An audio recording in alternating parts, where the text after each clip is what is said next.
Hello, and welcome to the Bel-E Scratch Podcast. I am your host, Bel-E. And I am your co-host, Scratch.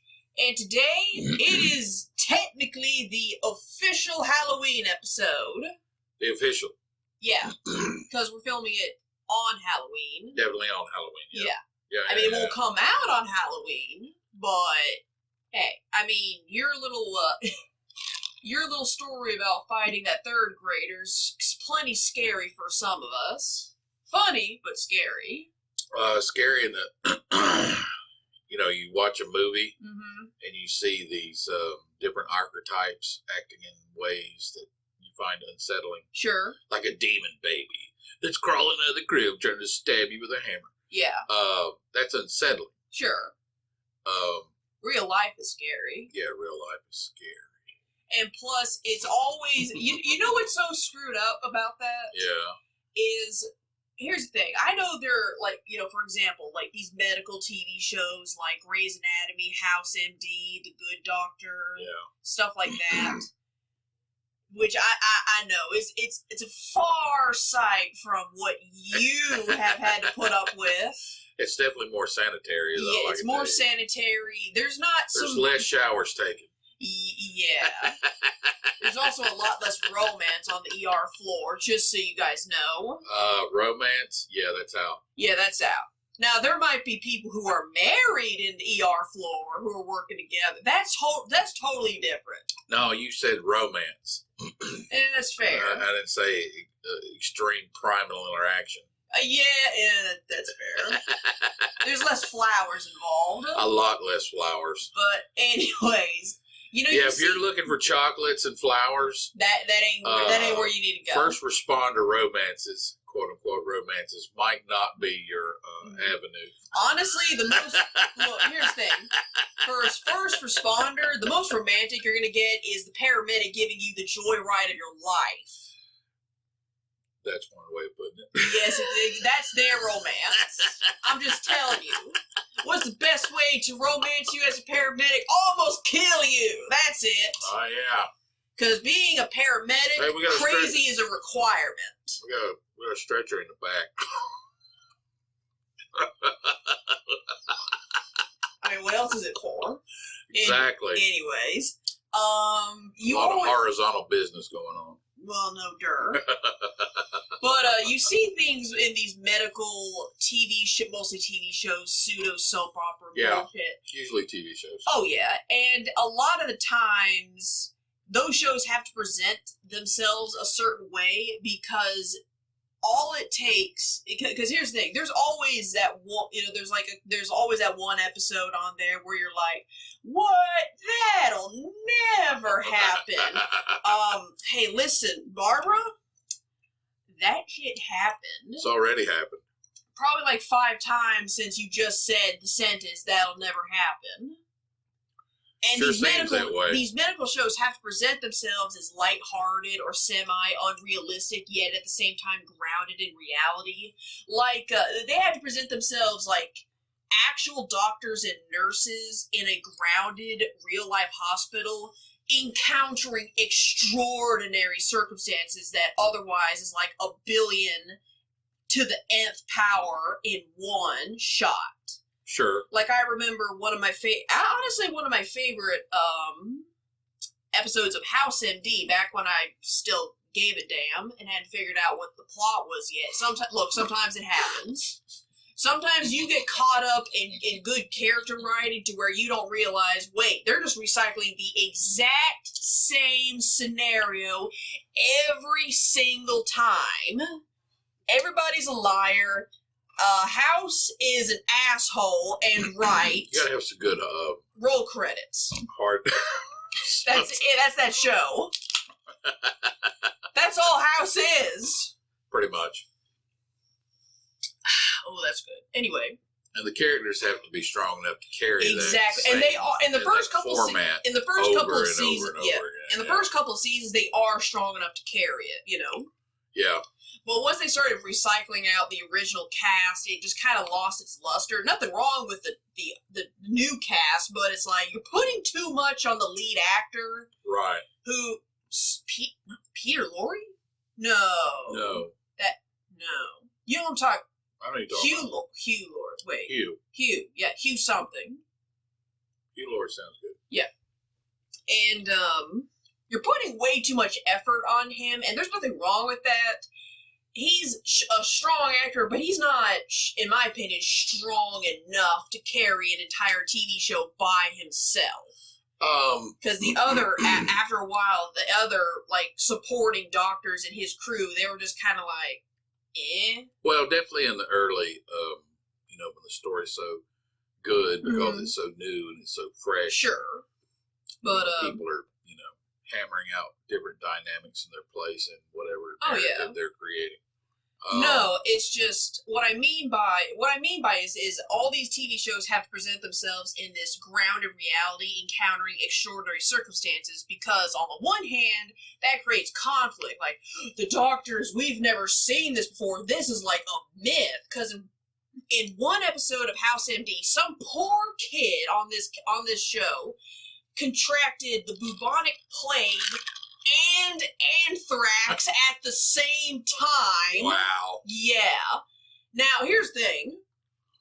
That logistically is impossible. I guess. But guess what? Somewhere on this planet, that did happen. I would imagine it did. Because part of the reasons why I think they have to present these shows in such a, like, either as a comedy like Scrubs, or like it's grounded in reality, but it's just so out of control. Like, this is completely unheard of. It's because people actually got the proper statistics in their head of how likely it is to get AIDS, cancer, and meningitis at the exact same time. On the same weekend. People would lose their shit. They would lose their minds. What do you mean you went to spring break and didn't use protection? Yeah, exactly. What are you, nuts? It's kind of that whole thing of, there's a little bit, it's like there's always this separation between the viewer watching, like, a serial killer story unfold. Yeah. Oh, that'll never happen. People like that don't exist. Yeah. But as soon as they get a heavy dose of the reality of what was happening with the Panini. Right. At first, it was happening in the Far East in a particular country, but we're not going to talk about that. People around the world were like, "Oh, that won't come west to of us." Japan. Yeah, west of Japan, east of England. Yeah. South of Russia. Anyway. Southeast of Russia. Yeah, somewhere in there. Southeastern Russia. So when all of that was unfolding, of course the rest of the world was like, "Oh, that's not going to come to us. That's like some little itty bitty thing. Right. We have the technology and the medicine to fend that off." Then they forgot about the international airports. Yeah. Yeah. In San Francisco. And New York. Yeah. And then that just folded the whole planet. Yeah. So when things like that happen, you have to present it a certain way, otherwise people are going to find it either too depressing and you lose your show, or people are going to lose their minds. Well, you have to find that niche. I would say take a show like House and contrast it with a show like Scrubs. Yes. House is like 90% serious with 10% of this acerbic kind of almost black comedy style. Which I love. Which I do enjoy. Mm-hmm. And then you have Scrubs, which is like that 90% or that 80% humor, with the other 20% kind of being, 90, 20, because it's really give or take. It's really not serious. Mm-mm. It's serious in the... like the relationships of the characters. The relationships, the humanity.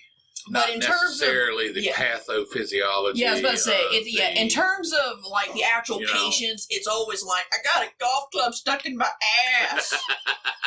Which has happened. Shall we play through, doctor? Exactly. That is Scrubs, or that's what Scrubs presents. Yeah. Yeah. Yeah. Taking a sip at the same time. And then House is like, oh, he's got this certain kind of blood poisoning, and then they do a full body scan, and all of a sudden they can't find shit. There's like a spoon in the dude's rectum that's been there for 2 years. And House is like, God Damn it, Cuddy!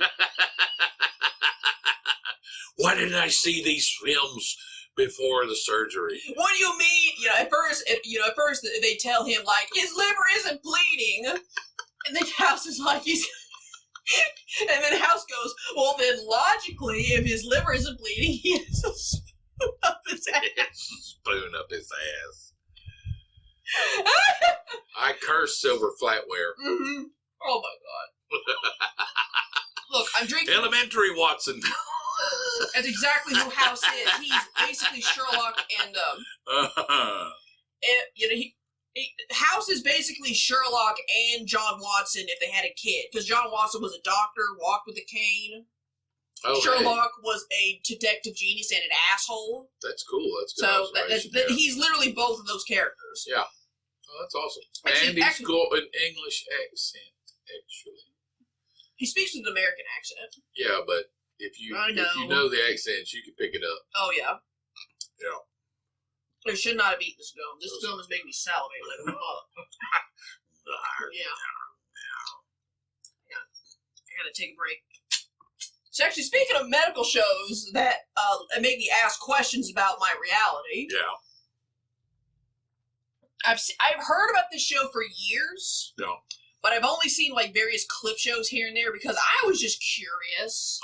What was this? Okay. I kind of mentioned it earlier. It's called The Good Doctor. I don't think I know that one. Okay. Okay. We're about to go into this. Okay, so. Isn't that redundant? Hang on a moment. The Good Doctor. It's actually more advanced than that, surprisingly. Surprisingly, it tackles a very peculiar subject that I don't see tackled often in media, or to the extent that it is. Fire it up! Okay, so here's the thing. Whereas Grey's Anatomy, it's like a crew of people, I'm assuming, in the ER. I don't know. I don't watch the show. It's dumb as hell. Something like that, yeah. Yeah. I did watch House only because I knew the main actor. I saw, like, the first couple seasons because that was pretty good. Then, like I said, once they recycled the initial cast, I was like, meh, I don't really care. Scrubs is okay. I can only watch it with you because a lot of the humor, especially if it's medical related, passes over my head. The janitor is my favorite character, by the way. Yeah. Because I understand he him. He is the foil. He does it so well. Yeah, I get him. While holding a broomstick, basically. Yeah. And it's wonderful. Yeah. He's basically... Of course, he is dressed like Michael Myers. Sure. Not only that, but I feel like the finale of Scrubs should have been the janitor snapping and holding everyone in the hospital hostage with a shotgun. That should have how Scrubs ended. Can of Ajax. And yeah.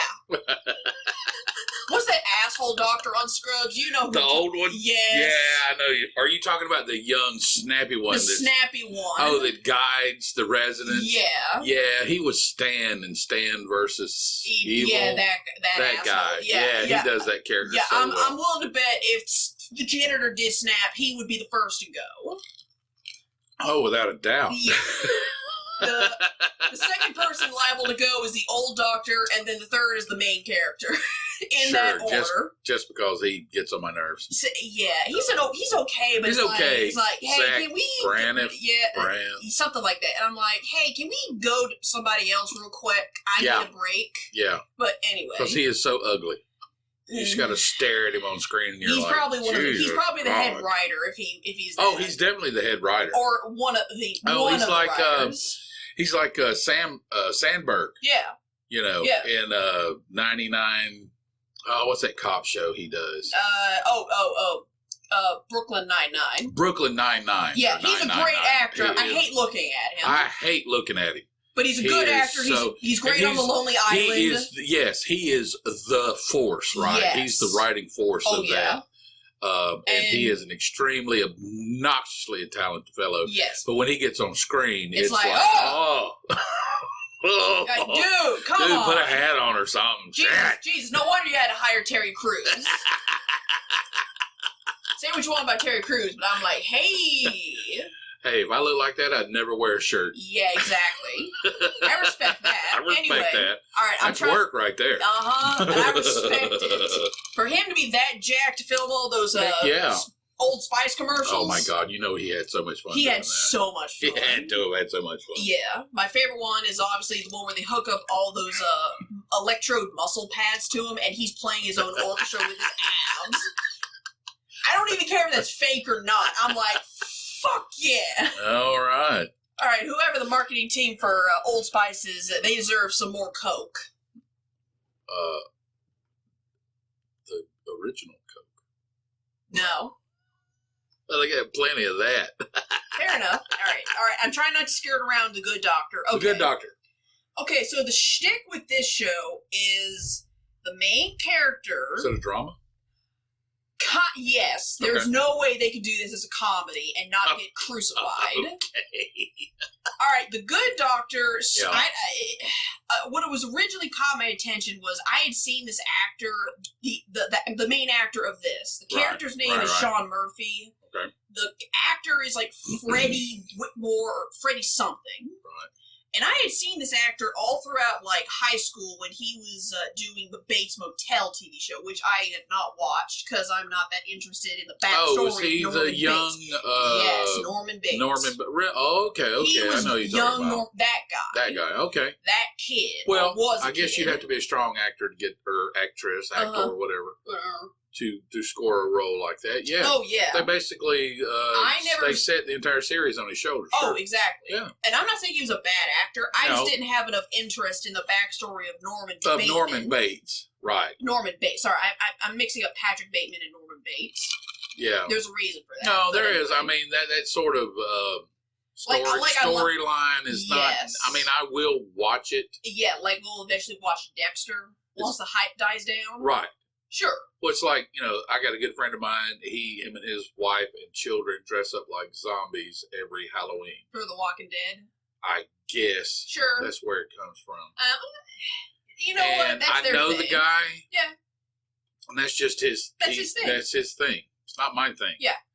So where he would be a member of the cult. Yeah. I'm just like, oh, hey, all right. That's cool. That's cool, man. That's your gig. Yeah, I think if, there's everybody's got their thing. Sure. And honestly, we've already discussed that if there was one piece of zombie media you would repeatedly watch, it would be Train to Busan. Train to Busan. Because it's not just a good zombie movie. It's just good movie. It's a good movie. But we've already dedicated like 2.5 episodes to that. So, anyway. Check it out. Yeah, check those out. I'm not trying not to skirt around the issue of The Good Doctor. Okay, so that actor. That's the guy. That's the guy. Right. He's the main guy. I don't know who the fuck anybody else is, and I really don't care, because that's obviously not the point of this show. Well, this show got like 4 seasons. Really? Off of this. Okay, off of a lame-ass title like The Good Doctor? Yes, because there is a very specific reason why they still I don't want that to be my last conversation. Yeah. What are we watching tonight, baby? The Good Doctor. Yeah. No. It's, as far as I can tell, it's not bad, but they don't handle some parts really well from what I've heard and seen. Sure. All right, the shtick with The Good Doctor is the main character, the guy from the Bates Motel, Freddie Whitmore, how you say his name. Whatever. He is playing the Good Doctor, who is extremely autistic. Oh, that one. That one. Oh, for crying out loud. Yeah. I've seen a few of the commercials. Yeah, I've seen Is he like really young and really autistic? Yes. Like almost Rain Man beating himself in the head with a shoe. Okay, whoa. Okay, hang loud. on. Now, they do say it is a spectrum, and to an extent, I agree with that. Yeah, but... To an extent. The reason I say... It's like they're... Yeah, I know. They're rebranding because... Well, it's not just that. They're almost re-imaging it. Mm-hmm. Like somebody that has a really severe... Okay. They're rebranding. Yeah. Let's just put it at that. I don't care how you spin it. All right. If you get around in a wheelchair, you're not going to win a sprint competition. Okay. No. They it's almost like... It kind of reminds me... It's almost like an alien. House. No. I mean, the way the story and the script rolls. Yeah. He's so different from everybody else. Oh. And they can't understand how he's thinking but he always gets to the solution. Yeah, exactly. And then next week we start the whole damn thing over. It's like again. House, except House was an asshole. Except No. Here's the thing. I've seen, and I'm not saying this character is an asshole either. No, he has open license to being an asshole. Apparently he's got fucking blank check. Yes, he does. They'll just chalk that up to, he's just, he's one of those people. No. Here's actually what I've seen. Like, here's the thing. I can't make myself sit down and watch the whole thing because I'm too distracted with the X-Files and Buffy the Vampire Slayer. That's just my gig. So Get over it. I've caught like a couple clip shows online of like just like the main points of each episode because, like I said, it's the exact same. Really? Yes. Like Cliff Notes and shit? Yeah, basically like visual Cliff Notes. You have to go onto YouTube or TikTok in order to find that, but they're there. Anyway, all right. I saw like a couple parts of the episode, and alright, this is, look, I've encountered different levels of autism and Asperger's syndrome. Yeah. There's obviously like the Asperger's syndrome, which had, until like the newest edition of the psychology Bible, which I keep forgetting the name of. Yeah. It's not DMSO, but I want it to be DMSO. For some reason, I'm like, the psychology DMSO, but that's wrong. Anyway, there's like the quote-unquote pinnacle of the spectrum where you are the least affected. I'm going to try to be diplomatic about this. Affected. You mean like socially affected? Well, in general. Like, it's easier for you to blend in, to mask. You're not deemed a problem. That's what I mean. Yeah. That is what I have seen as the quote-unquote pinnacle. What has been construed as the pinnacle as being the least problematic, which in and itself, I'm like, I don't want to talk about it. He's like, yes, but also no. Anyway, and I have seen, all right, so if that is the quote-unquote pinnacle, like the most easily integrated into functioning society. Yeah. Let's say that right. is the quote-unquote disputed pinnacle. I have also seen at the exact opposite, where these people are either heavily cared for or have to be institutionalized because their quirks, their tweaks, their whatevers cause so much issue that they can't function in normal society. Doesn't make them bad people. No, it doesn't make them bad people. It's just they're probably going to have a heart attack or something when they just drive a car. They can't operate. Social contract in North America says when you drive a car, you drive on the right side of the road. Yes. That's social contract. All and right. there are some folks. There are people that are wired in a way that they can't put that together. They can't put that together. And that doesn't make these bad people. No, that's just a fact of their chemical makeup. Right. So the good doctor is like somewhere from like the middle up. Right. Where he doesn't kill small animals. He's not a sociopath. He doesn't squash bugs. He doesn't. Yeah, no. No, the character of Sean Murphy on The Good Doctor, he's like smart enough to like, I don't know what his backstory is. I don't know if he's actually like 22. Play chess with Elon Musk? Basically, to play chess with like Elon Musk.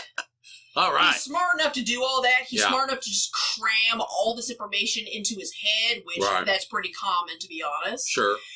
But he has the ability to retain. That's it. He can retain That's the information. secret. That is the secret. That's the secret, being smart. Retaining information. Retaining information and recall. Retain and recall. And he's like, he's not a social asshole like House is, where he basically draws it out. What's he like?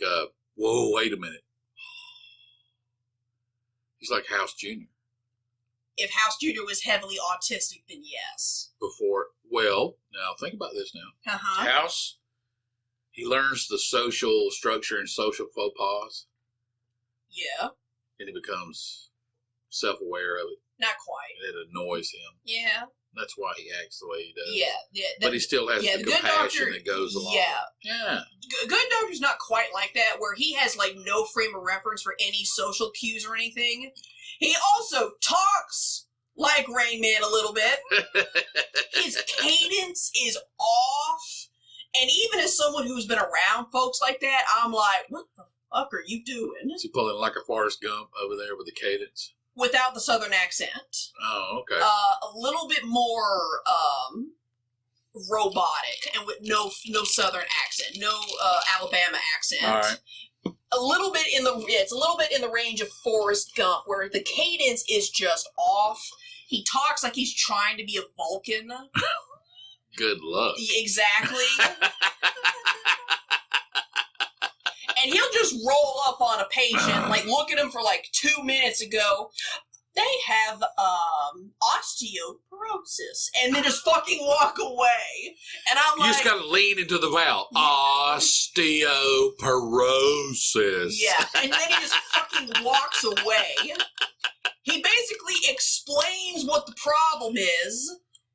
And then they're like, and then some of the episodes are like, what? You're crazy. There's no way. And then they do the other test first. And because he doesn't have any hair on his face, they think he doesn't know what he's talking about. Yeah, or because he talks like a jack.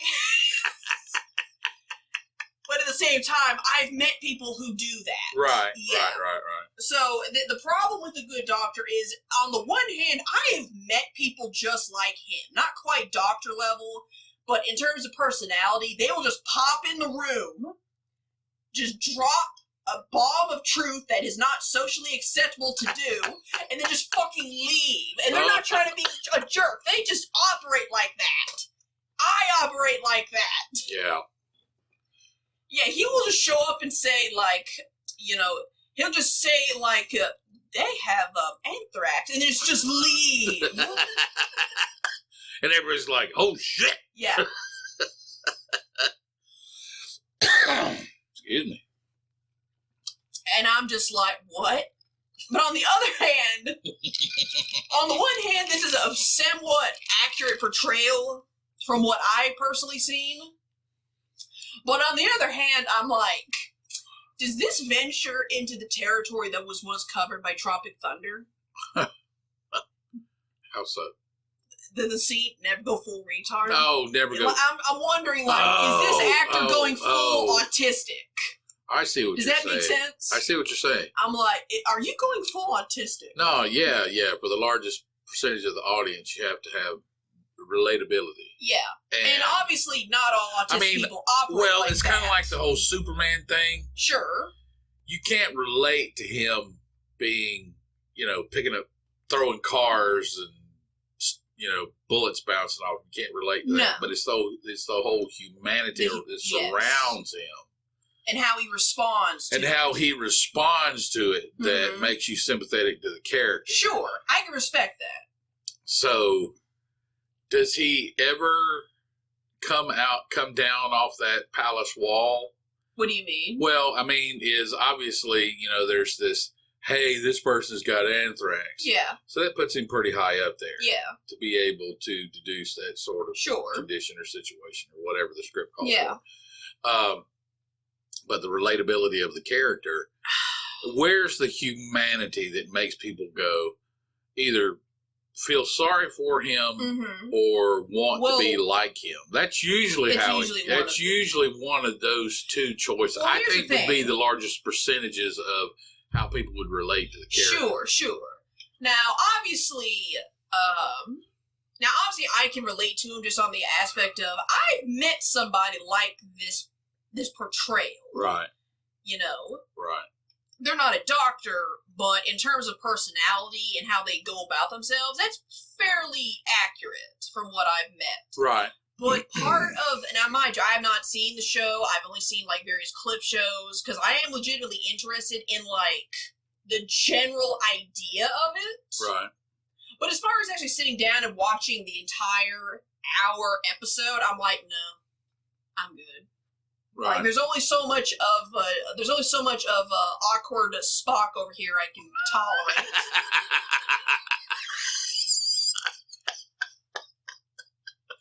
And they did 4 years of that. 4 seasons of it. Wow. Give or take, yeah.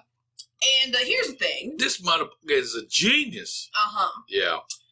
Part of what I have seen is obviously he gets picked, like, quote unquote, unfairly picked on by his superiors because he is semi-non-verbal. Like, he just won't do any sort of small talk, obviously. Like, that's not something I anticipated, like,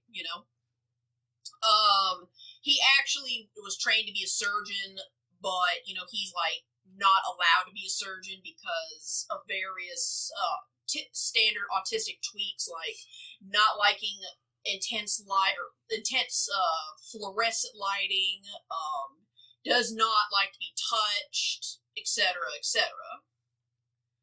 Yeah. And, they're worried he's going to have a meltdown in the middle of an OR and someone's going to die. So he desperately tries to, he's like, I am a surgeon, because he wants to help people.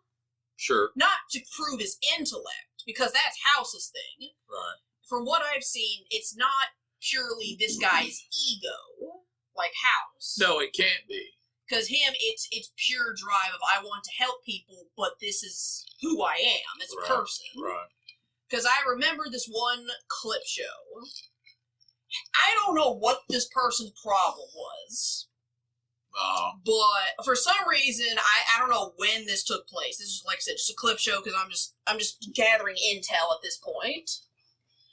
And all of a sudden, they're like operating this person. They're in the middle of an OR.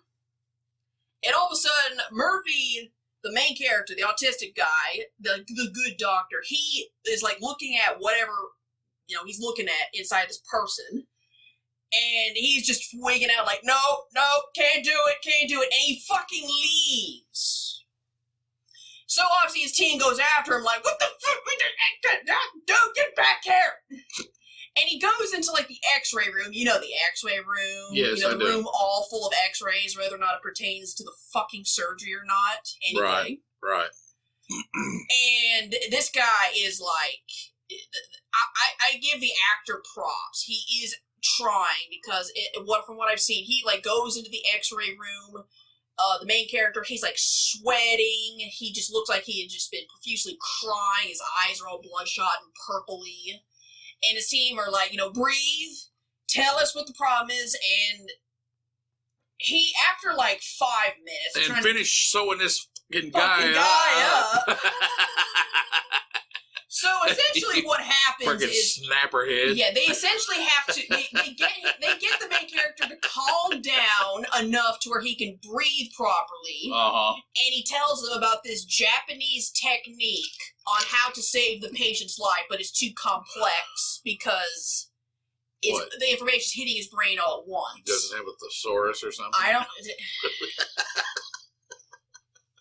I'm just like, there has to be some kind of rule here where if your head doctor just fucking leaves, they're fired or something like that in the middle of an OR. He'd have to find at least 2 people to get out of that room. Exactly. Now. Exactly. That's why I'm like. I mean, I know OR nurses, and they take a tremendous amount of crap. Mm-hmm. They really do.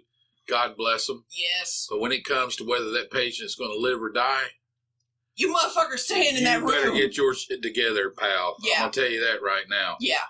Okay, because I have seen nurses take an assisting doc or a resident and physically toss them out. I mean, drag them by the collar and toss them out of a room.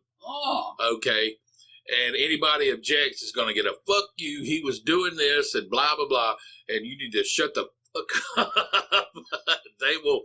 An OR nurse seems very docile. They not. But if you hit the wrong trigger on, buddy, you're going to be laying on the floor of the hall outside that suite. I'm telling you. Upside down. And that's exactly the type of people you want working on. Exactly. Yeah, this is why I trust nurses over doctors those TV shows are aight. Yeah, but then there's like little itty bitty shit like that. You get your ass whooped. Yeah. I'm not kidding. I mean, they don't that actually kind of segues. They will take the hit. They'll take the heat. They'll get called on the carpet, and they'll take that ass chewing. But if you start doing something, you start doing some dumb shit that is going to compromise the life of that patient, they're going to get you. Buddy, they will swarm you and bust you up. Yep. Fast. Yeah. As God intended. As God intended. Yeah. Yeah. So actually, that's a running theme in the nursing profession, but yeah. Yeah, pretty much. Pretty much. This actually, that kind of segues into something else. I finally got you to watch Superman and Lois TV show. Yes. Tell me, is it good? It's very good. Good. And if there is a running theme in the Superman and Lois show is if Superman would just tell some people to shut the fuck up, that show would be like 5 times shorter. That'd be 2 episodes instead of 15. Oh, yeah. He definitely, I mean, power corrupts, absolute power corrupts, absolutely. And he has absolute power. Yeah. And he's not corrupted. Yes. But yeah, he could just, oh, yeah. Especially Lois Lane's dad? Yes. Oh, it's like, hey, man, you can shut the fuck up or you can go spend your last 3 seconds living on the surface of the sun. Exactly. Chunk. Yeah, watch the general just shit a tactical nuke. Yeah. Yeah, no, I get that. Yeah. And they've made him so personable, he doesn't seem to be capable of it. Yeah. Now, I would imagine sooner or later. Yeah, sooner or later. You know, the bad guy, he's going to have... He's going to have some fighting words. Well, it's like I've told people that do certain things. Yeah. I'm just telling. I've asked, and this include people I'm related to. My mother, my grandmother, other relatives. I don't want you to do that anymore. And they look at me like, you know, I'm the boss. You're crazy. Yeah, whatever. And I'm like, okay, I'm just telling you. Yeah. You catch me on the wrong day. Yeah. And every person I've ever told, you're going to catch me on the wrong day, has caught me on the wrong day. Yeah. You keep waiting for that Superman episode where you just catch him on the wrong day, and you're like, oh shit. Yeah.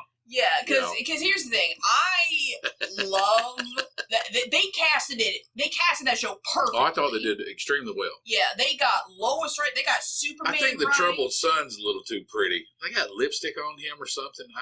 I've seen dudes whose lips are that red. Really? Yeah. I mean, he looks like they dolled him up or something. Yeah. Like, honestly, my main issue... I mean, I don't have an issue. It's just like, it's not a matter of... It's not a matter of him. It's like how they present it. Right. Is that thing on? That's on. Okay. Yeah. I don't know what's going on. Anyway, sorry, it's a technical issue. Don't ignore it. Anyway. I mean, you know, just some kid in high school and hanging around the house. Yeah. He's not supposed to have lipstick on. He just looks like he's wearing lipstick on. I don't fucking know what the problem is. There's just this natural red color to him, I guess. I don't know. You know, maybe, you know, the guy's like still a boy, so maybe he might grow out of it. I don't fucking know. Who knows? Anyway. I don't know. I have seen it before. It is a little bit of a genetic misfit thing, and unless you look a certain way, it's not gonna. But I keep on that show. I keep waiting for the oldest son to, or the other brother to. The blonde one, the blonde Jonathan. One. Yeah. That might come. You know, because first he started out as the good son. Yeah, he started out as the other one's the bad son. Yeah, that's going to flip flop sooner or later. Oh, it probably will sooner or later because they've renewed it for season 2. Thank God. So no, what I mean is that here's the thing. I've already railed against how the DC movies have Superman portrayed as like some stoic, pensive asshole. Mm-hmm. Like I said, it just looks like Henry Cavill does not look like he's having fun. No.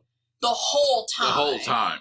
And here's the thing, that's not Superman, not 100% of the time. Yeah, you can't be like that all the time. Because that's Batman's thing. Yeah, that's Batman. Like, we've come to accept Batman being like a pensive, stoic asshole. He's just in a perpetual bad mood the entire which movie. That's not always the case. No. But we've kind of come to accept that if there's going to be anyone in a perpetual bad mood, it's him and maybe John Jones, and that's it. That's it. The Martian Manhunter. Yeah. Superman, no. He's supposed to be the Boy Scout. He's supposed to, be the anti-Batman to an extent. That's fair. Not a jerk. He just wants to help people. He just wants to help whereas Batman has issues to work out. And Batman has a lot of issues to work out. Which, hey. Yeah. But... And that's what you get in the Superman and Lois. You get the Superman who, he's a good dude. He's a dork. He's that Boy Scout guy. Acts like a person. And his kid's giving him lip. That's what gets me. I'm like, you better shut the fuck up, Scooter. Dad.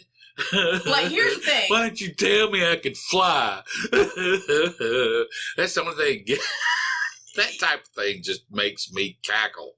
It does. How they, and I like the show. You know I do. Because if I didn't like the show, I'd tell you to stop. Well, I would ask you to stop. Yeah. But what I'm saying is I like the show. But shit and like that. I guess that's the way they have to play it. It's two sons. Like, one is trying his best, and the other one is, for some reason, man. He's in the teen rebellious stage. Yeah. Trying to come out of it on the other side of it. And I've been there, where nothing... Yeah. You've had that nihilistic phase in your life. Where nothing, we've all nothing had satiates. Yes. I mean, it's like, it could be exactly what you want, and you're just like... And you just find a problem with it. Yeah. You're not going to be satisfied and it has nothing to do with what's in front of you. You're just in this implacable phase in this of your placable life. phase, this implacable moment. Absolutely. Sure. Yeah, sure. And that's what that kid is, and that's what Jason is basically doing. Yeah, I think. Jordan, excuse That's right. me. Yeah, I agree with that. And, but like I said, I'm like, because here's the thing, Lois...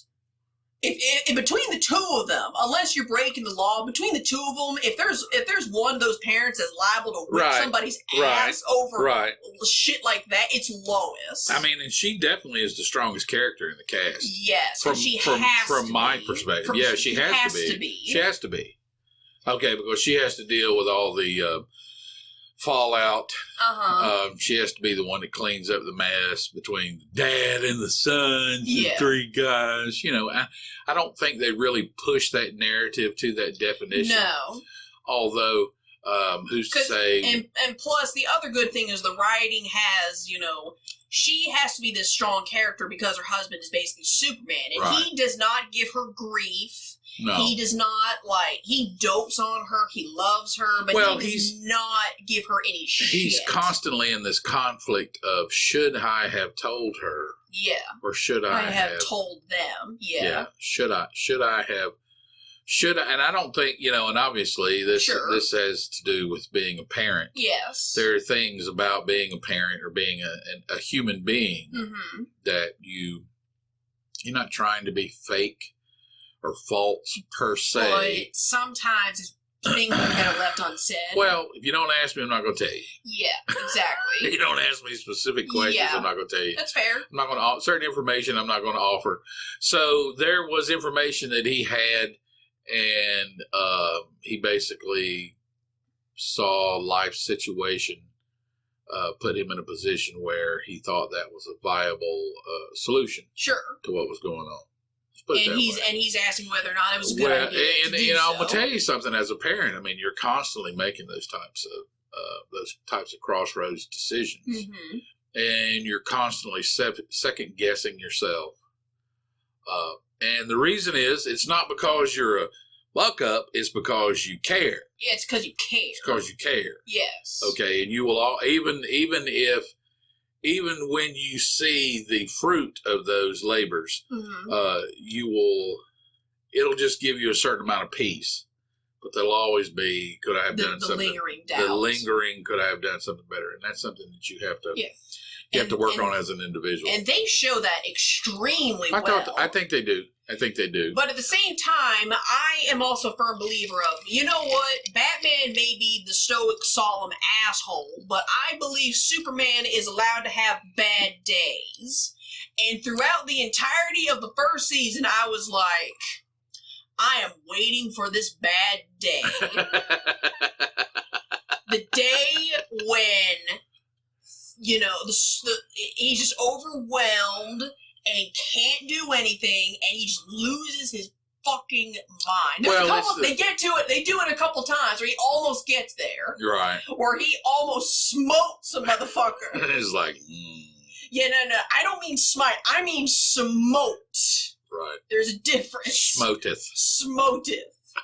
Yeah, there's like a good 2 to 3 times in the first season where he is about to smote a motherfucker. Smoteth a motherfucker. Right.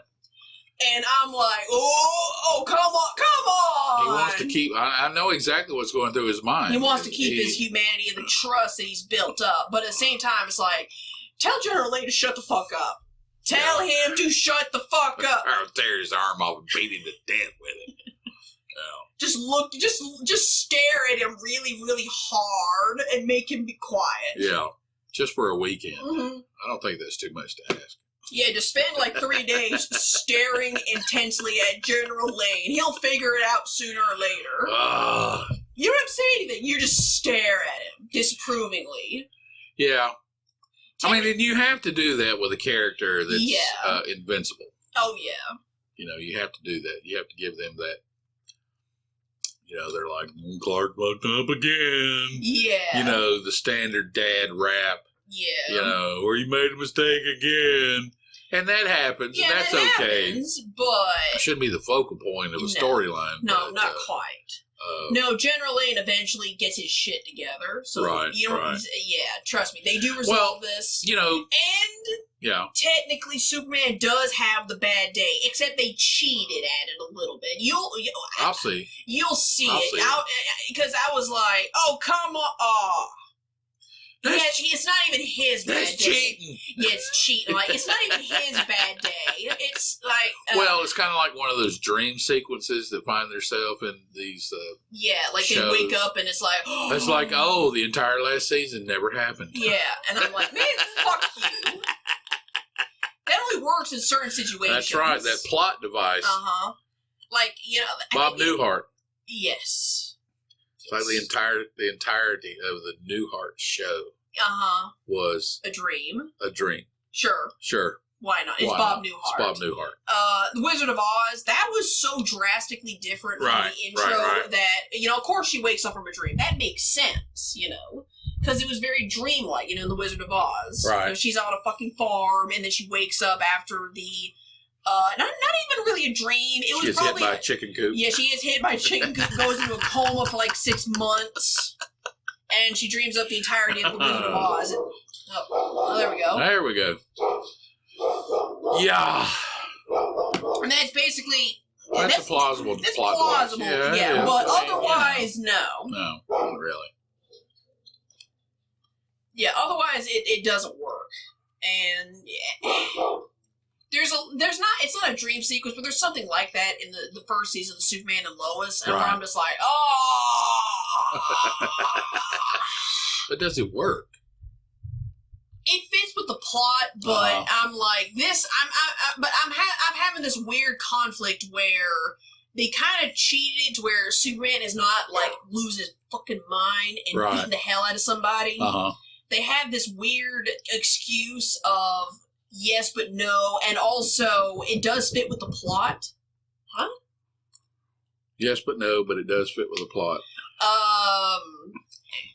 You want me to? Yeah. Continue. And then at some point, let's see, it fits with the plot, but at the same time, it's like they kind of cheated him out of having a bad day, and it's fan service, like a little spoiler, it's kind of it's kind of a little bit of fan service, but I don't want to give away what it is because, you know, you haven't seen that episode yet. I don't know. It fits with the plot, but I'm like, I don't know. Maybe in the second season there'll be something like that, because I have a theory on what season 2 of Superman and Lois is about to be, and I hope they go with it, because I'm honestly not sure how they go from here. Huh. That's some good cider. But yeah, it's like this... It's further along in the series when the guy gets the thing and he uses the thing. And initially it doesn't work because of Lois and her thing, and the mysterious stranger and his thing, because timelines are a bitch. Multi-theory is a bitch, and that's basically the plot of the show. I actually had to explain that the whole multiverse thing on this show is not as quote-unquote deep or involved as Rick and Morty, because Yes. Yeah, the multiverse thing on Superman and Lois is not nearly as deep and expanded upon as Rick and Morty. Thank God. Thank God. Yeah. Yeah, it's very basic. Honestly, because the actors playing Superman and Lois appeared in like Arrow and Supergirl first. Really? I remember my former boss telling me that on the Arrow show on CW that they had Lex Luthor get like, I don't know what the hell it was, like the Book of Infinity or something, like something like that. Something that was probably stolen from the Sandman or something. Right. And he was trying to kill Superman throughout every conceivable timeline in the multiverse, and I just sat there listening to this and went, so you mean to tell me that they made Lex Luthor stupid? Because you're trying to kill one person across infinity. That's what multiverse is. Like, right. It's infinity, you know? Every conceivable reality, every conceivable timeline, and even unconceivable timelines and unconceivable realities. Yeah, they're going to have to come up with a theory for that sooner or later. Exactly. Exactly why he chooses the timelines he chooses. I don't know. They probably do in the Arrowverse. I just hadn't watched it because I'm like, okay, so they basically set up that Rick Sanchez could beat the shit out of Lex Luthor because of this. Nerds. Yeah, nerds. I stand by that, by the way. So, no, the whole thing with Superman was, on the one hand, it goes with the plot, it kind of cheats a little, and it's a little fan servicey. Right. You'll see what I'm talking about when we get to it. Okay. Right. But anyway, so let's move on. Yeah. Finally got to watch Superman and Lois. It's really good. It is good. It is good. And, I can't wait for season 2. I've got a good theory for season 2, but we're gonna have to wait until you see it for us to talk about it. Yeah. But that's okay. All right. You got anything? Can I talk about my thing? Yeah. All right, listeners. Yeah. We have mentioned in the past certain elements related to crypto trading. Yep. And we have mentioned some. We did mention New Cipher on here at one time. Oh, yeah. Which made a really good profit for all of us about 2 weeks ago. Give or take, yeah. Give or take. But what I realized was it's transition. So this is now, what's today? October 31st? Uh-huh. It's Halloween. Halloween. Happy Halloween. Trick or treat. All right, the market's going to make a run. So if you're going to get in the market, now would be the time. Market's going to make a run till the end of December. January-ish. Then it's going to crash. And then it's going to take a dip in February. Yeah. Yeah. And then it's going to buck up just a little bit. Then it's going to not buck up. And it's not going to buck up. It's going to take another dip. But anyway, so we're just dealing with the run that's getting ready to take place. Even though we're technically still in a bull market. We're in a 4-year cycle. A cycle of a bear market that's basically going to run till next year. Yep. That's okay. So now, anybody that follows us and listens, I can only tell you about crypto. I don't know anything about the rest, but I know I made a shit ton of money with Tesla. Thank you, Papa Musk. Thank you, Papa Musk. But the market is going to make a run. Actually, I don't mean to interrupt unless you're done. No, that's basically it. Like I said, I wasn't going to give too many specifics and give an overview. I think we can turn that into a revenue stream in the future. Yes, we better. The Bel-E Scratch trading group. Oh yeah. Something similar. Yeah, we'll have our own dark pool or whatever the hell they call it. Yeah, follow us on all social media, and we'll tell you what to buy. Well, we're gonna break Wall Street. You're gonna have to be tighter for me to tell you what to buy. Yeah. But I can tell you when to buy, when you're gonna buy. Yep. When to sell, when you probably should sell. Oh yeah. I'll do that. Yeah, we'll do that. We'll do that. But you got to follow us on all the platforms, which there really isn't any, because right now we're not living off of that We will. Crypto money. As soon as we're living off the crypto money, we do this full time. We'll have a website built that have like someone that manages social media, because I can't be bothered. Yeah. I keep forgetting. That's right. And excuse me. So everything's going to run up. I have a question. Yeah. With Facebook changing its name, is that gonna? Oh my God. Is that gonna fuck up their products? Well, Like, do I need to buy some shares now? I honestly and truly don't know exactly what that name change is going to do. I think it's a bad idea. I think it's a bad idea too. I understand why they are doing it, which ought to tell you one of the largest, most influential. They're rebranding. They're rebranding because they done fucked up. Yeah, they have. Yeah, they have. Yeah. Anytime that would be like Google. All of a sudden calling its name Schmiggle. Or, hey, do you want to know? Yeah. Yeah. Yeah, it's like Google just changing its name for no ascertained well, I'm going to tell you reason. something. This is really it's a big deal. Yeah. Because Facebook has allegedly. Yeah. They done fucked up. They had allegedly done fucked up. Yeah. They have now gained a negative connotation to their name. Yes. Their icon. It's their own fault. Yeah. And stupid. Well, live and learn, I guess. I guess. But so they're going to rebrand and call themselves what? Meta. Something like that. Meta. Which is honestly an extremely generic name. Oh. So generic. It's hard to say. I don't know if they're going to get. I don't know if they're going to get by. If they're going to get the results they're looking for. Probably not. Probably not. I don't know. I keep seeing people like joke about like, oh, we're going back to MySpace. No, you're not, asshole. No, you're not. We're all going to migrate to TikTok, and that's the not. end of it. That's final. We're all going to talk on Snapchat It does and look like TikTok. that does look like that's the next step. Probably. Hey, we'll get one. Why not? I heard that Cheeto Man. Yeah, Cheeto Man is about to do something that's going to make him rich beyond the dreams of Solomon. Is that what he said? No, that's what I think. Oh. He is going to create He's going to create his own crypto. A social media empire related to his side of the political fence. So as soon as the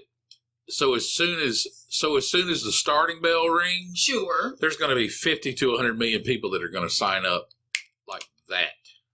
Yes. I don't know how it's going to be managed. I don't know if it's going to do well or it's going to blow up. I don't know. And honestly, I don't care. Sure. So don't take anything I say as support or criticism. We don't care. I don't care. Yeah. We did an episode of this like 2 weeks ago. Nobody cares, Karen. Yeah, I don't care. I don't care. I'm just saying that. I mean, if he pulls it off, he pulls it off. He pulls it off. It stays in place and stabilizes. That's fine.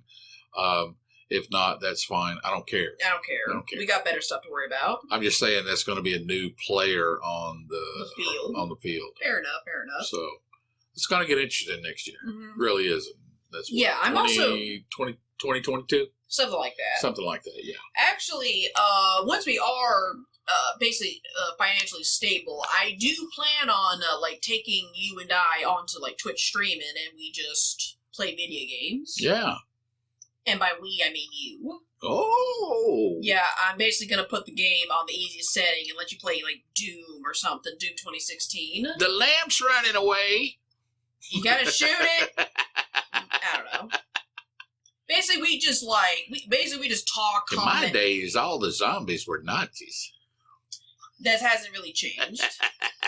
Depends on the game. That hadn't really changed. So, I mean, it's an idea where we can like interact with people. Oh yeah, sure. I would just need a better setup and figure out how I'm gonna dual screen my thing over here. It's gonna work. Oh, I know it's gonna work. Yeah. I know it's gonna work. I just have to have all the monies. Actually, speaking of which, yeah, I think this weekend I need to take a vacation, like a little me vacation for like a day, because I'm not spending money on hotels.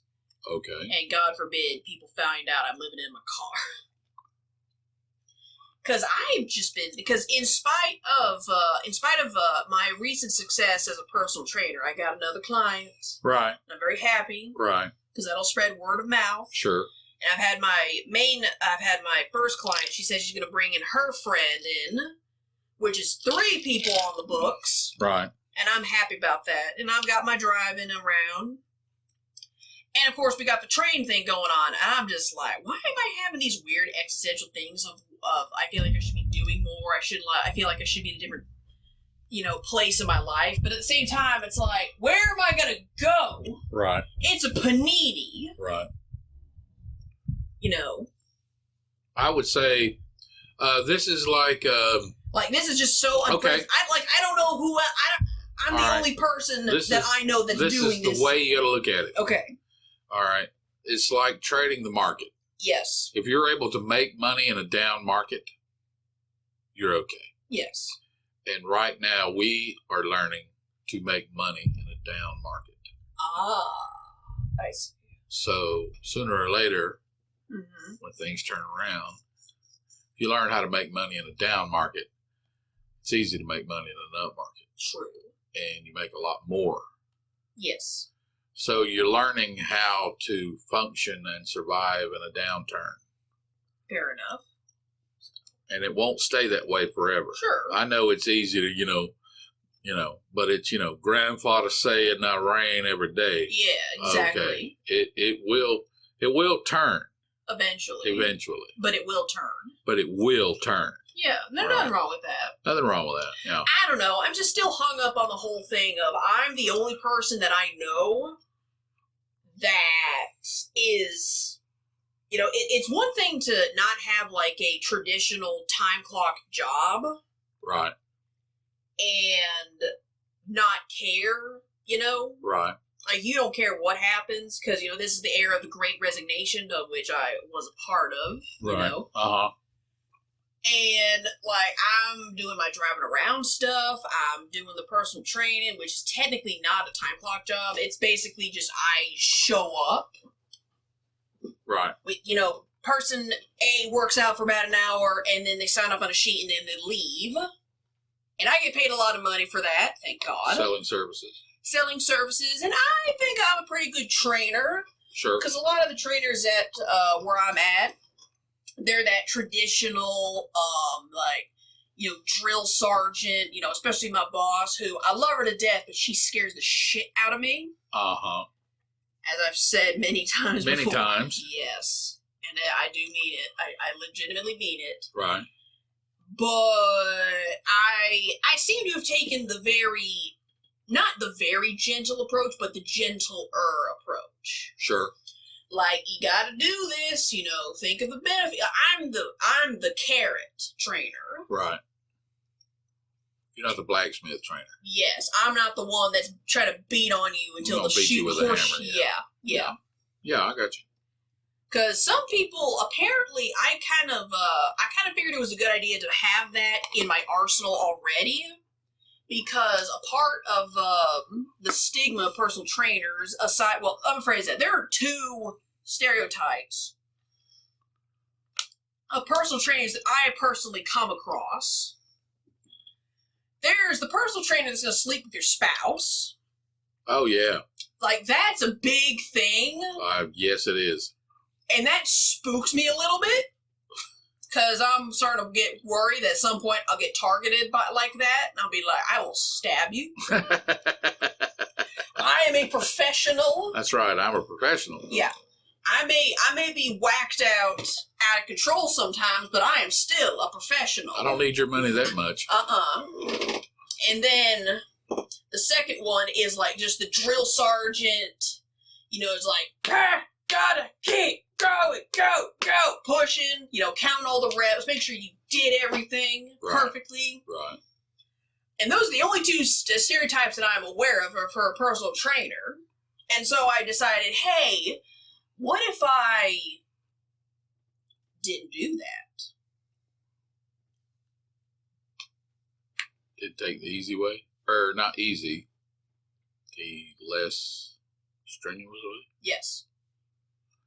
Oh, you got to find your niche. No, I know. But here's the thing. I'm not a drill sergeant unless you bring that out of me. Right. Does that make sense? Oh, you have the ability to do it. Correct. Yeah, That's what absolutely. I mean. That's what I'm talking about. Oh, yeah. Well, it's a tool in your toolbox. Exactly. Yeah. So I decided to not start out as, like, the beat the horseshoe until it fits personal trainer. Right. I decided that my default would be encouragement and positivity and being the cheerleader.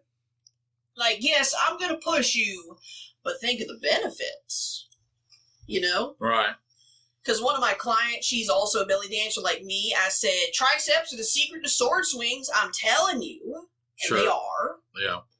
Shoulders too, but triceps, you know. Right. And I'm like, the fire fans, they're not going to feel heavy once you once you work on your shoulders. No, Sure. I'm like that. You got an inside track. Yeah. You understand the Yeah. physiology of it. Yeah. And Yeah. I got the most recent person that signed up with me. He's a firefighter, paramedic. And I'm like, stretchers ain't going to do anything for you now. You just got to keep pushing and working your triceps. Running upstairs. And running upstairs. You're not going to get winded when you run upstairs after training with me. Nope. It's part of that whole, like, how does this benefit you Right. versus you give me your money? It's I'm more about to make you do 17,000 leg extensions. and you're going to pay me And you're for gonna every pay me for one. Sucker. Sucker, yeah. It's less of a, look how this benefits me, and look how this, and it's more of a, look at how this benefits you. Right. What can this do for you? Right. Because sometimes that's the best way to reach people. True. Oh, yeah. See things how it would benefit Now, it is them. true. I mean, basically, the majority of people that you're going to come into contact with, especially first-timers, they don't have a roadmap. No. And basically, what you want to do is build them a roadmap that most suits their style of travel. Yes. Let's just say. Some people are runners, some people are walkers, some people are joggers, whatever. Yeah. And then once you give them the basic roadmap and they understand, and you begin to tweak it to their, okay, this is your strength, so maybe you need to back off a little bit here. Yes. Because you need to promote this area of weakness. Yes. You need to attack this more. Yes. So we can bring you to a full 4-dimensional development. That's what. Oh, yeah. Yeah. Yeah. I mean, that's just what I'm trying to do. Right. Right.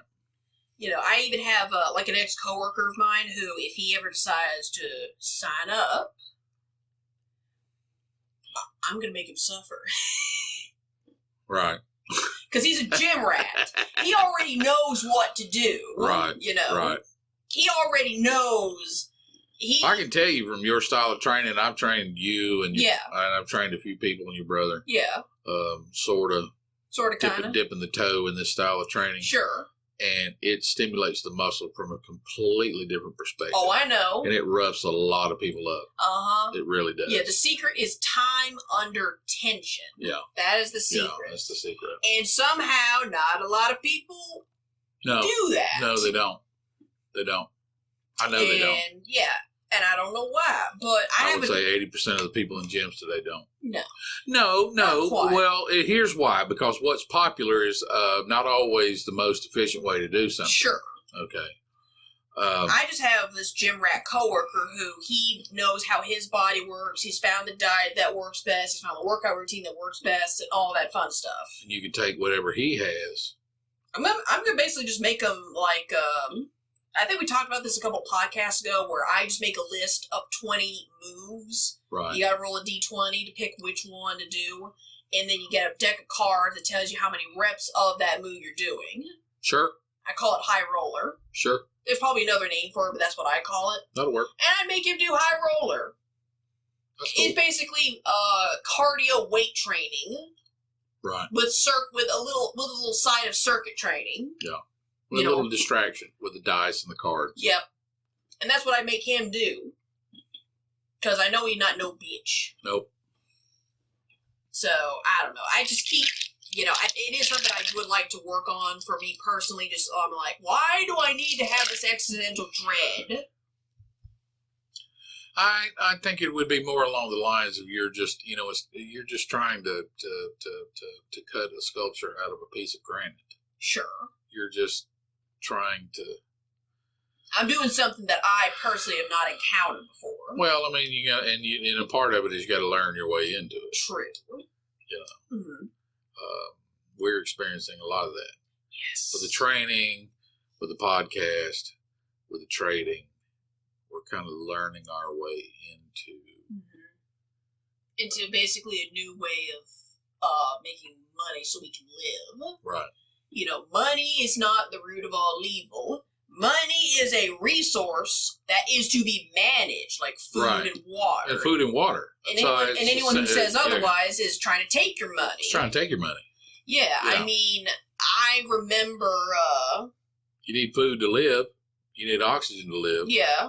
You need water to live. You need water to live. You need money to exist. Yes. There's nothing wrong. I mean, if you want to go live in the woods, that's fine with me. I've entertained the thought myself. I have books on survival, and I like to think that I would. You would be halfway decent, that type of. Maybe if I did it for a 2-week vacation, I don't know if I want to do it 365 days a year. No. Okay, because I do enjoy watching a good football game. Indeed. Every now and then. But, no, I mean, there is a huge, and this is one of the reasons that I've been more supportive. I've always been supportive of things you've done, but I've been supportive of the way you're, I guess, for lack of another expression, would be hustling. What you're doing is hustling for, to make money. Yeah, that's basically what I've had to come to terms with. Is I don't have a standard job right now. I'm just in the middle of a big hustle where I'm doing like 4 or 5 different things. And that's to me, that's the generational dynamic that has changed. Sure. For me personally, it was, I grew up in an area of the country that was real big on agricultural farming and manufacturing. Let's go textile manufacturing. Sure. So the textile manufacturing left the area. Yeah. Maybe it went in other parts of the country. Maybe it went overseas. I know some of it did go overseas, whatever. Either way. It doesn't, you can be upset about the change in the dynamic, but that is not going to help you profit from it. No. Okay. You need to see what's in front of you. You need to find what works. Find what works for you. Yes. And like I said, I mean, these new dynamics of not hitting it. And you have spent the last X number of years working and hitting a time clock, and you see how big of a transition it is just to go from that to what I'm doing what you're doing right now. And you're still relatively young in the whole job market thing. Yeah. It takes someone like me who's been hitting a time clock for the last forever 50 years. Yeah. Okay. Been hitting a time clock for almost 50 years. It's and the only thing that's really saved me is I've had those moments where based on what I was doing, I made enough money where I could take 2, 3, 4, 5, 6 months off. And have some clarity. And have some clarity and to understand the mindset that you get into when you experience those things. So I'm a little more comfortable with it than a lot of people who have been hitting a clock as long as I have. Indeed. And that's it's a tough mindset to transition. Some people can't. No. I'm not saying they're better. I'm not saying they're worse. I'm just saying some people can't. They cannot. They will not ever be able to transition out of that 40-hour week. They need that routine. It keeps them where they want to be. It keeps them how they want to be. They're stuck in the routine. And they just have a routine. Stuck kind of has a negative connotation. They're just, let's just say, in the groove. And they're enjoying their life. Sure. They enjoy what they do. And hitting that time clock every day, that gives them reassurance. Sure. And that's cool. It's fine. Okay, that's your gig. It's your gig. Whatever. Some people play in the mud. Some people climb mountains. Sure. Okay, it's just the way you're wired. Yeah. So, but you are getting a big taste of the change in the earning dynamic that is taking place. Yeah. Great resignation after the Panini. Mm-hmm. And the time, the most important thing is to, be looking for sources of income, which we are doing. Which we're doing. Yeah. Sometimes it's not what you do at work or how you work, it's the quality of work. Right. It's the effort that you place into it. It isn't necessarily, that's like at the personal training job, I'm averaging somewhere between like $35 to upwards of $50, depending on who shows up and what they paid for. Right. And that's only like maybe a grand total of 2, maybe collectively 5 to 6 hours a week. Right. But that's a lot of money for 6 hours in a week. Right. You have to seek value. Yeah, that's what I'm trying to do. I'm trying to find solace in the fact that I'm not working for less. I'm not lazy because I'm working less hours than 40 hours a week. Right. I'm just as hardworking because I have found revenues that pay in higher premium value. Yeah. That's what I'm having issues It's with. just the difference in economics. Yeah, exactly. Okay, it's like a used car salesman can make, I don't know, this is hypothetical. Let's just say a used car salesman sells 6 cars a month. Yeah. So that's 1 to 2 cars a week. Yeah, give or take. And that pays the bills and keeps a roof over their head and all that. And, okay, well, let's just say that then you contrast them with somebody that sells used yachts.